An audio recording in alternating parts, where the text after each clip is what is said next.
Alright, so let's play around with this chart a little bit and see how it might change. Let's say, for example, you got a 12% return. Now you can see just the extra 3% from 9% to 12% with $1,000 invested every year using dollar cost averaging, you would end up with about $860,000, which is a lot more than the 360 you had with an only 9% return. But honestly, 12% is kind of a hard return to get. I would never guarantee that you're going to get that kind of return investing in anything, um, which is why 9% is really a better metric to go off of because that is what the S&P has returned historically. But as it is with investing, you just never know what's going to happen in the future. So even saying you're definitely going to get 9% is not something that a smart investment advisor would say. They would never guarantee a return. Now I'm gonna delete this chart real quick and show the difference as what would happen if you started 10 years late. So I'm 23 years old, and if I do this, I will be 63 when I'm finished investing. But let's see what would happen if I started at 33 years old.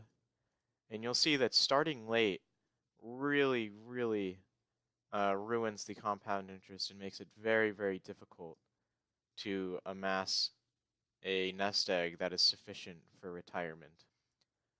All right, so let's see, 10 years in. So at 33, I'm going to start with $1,000, and we're basically just going to do the exact same thing over again.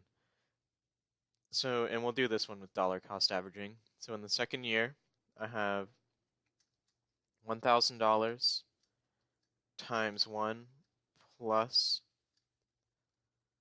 the rate of return plus my payment of $1,000. And it's 2090.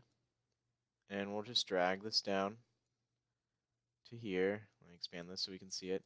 And you can see if I start 10 years late with this $1,000 initial investment, adding $1,000 every year, I will only end up with about $150,000, which is a pretty far cry from the $369,000 that I would have otherwise.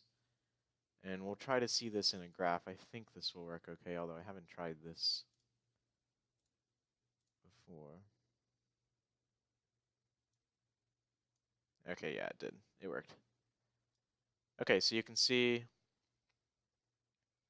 the blue is just the $1,000 compounded at 9% without adding anything to it, and you can see that is not what you would want to do.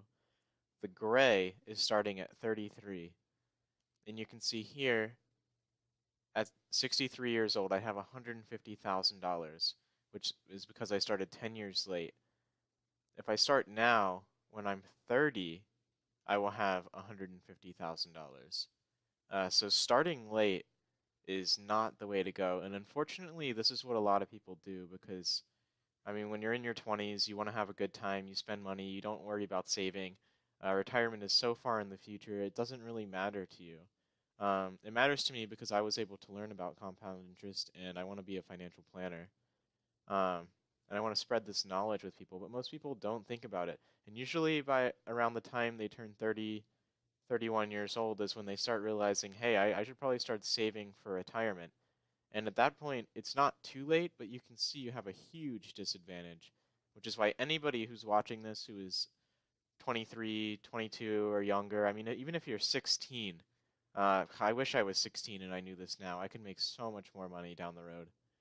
So if you're a teenager, definitely start investing now. And you don't need to start with $1,000. Even $100 a month, $100 a year even, is better than nothing. Just start when you're early. That is what matters.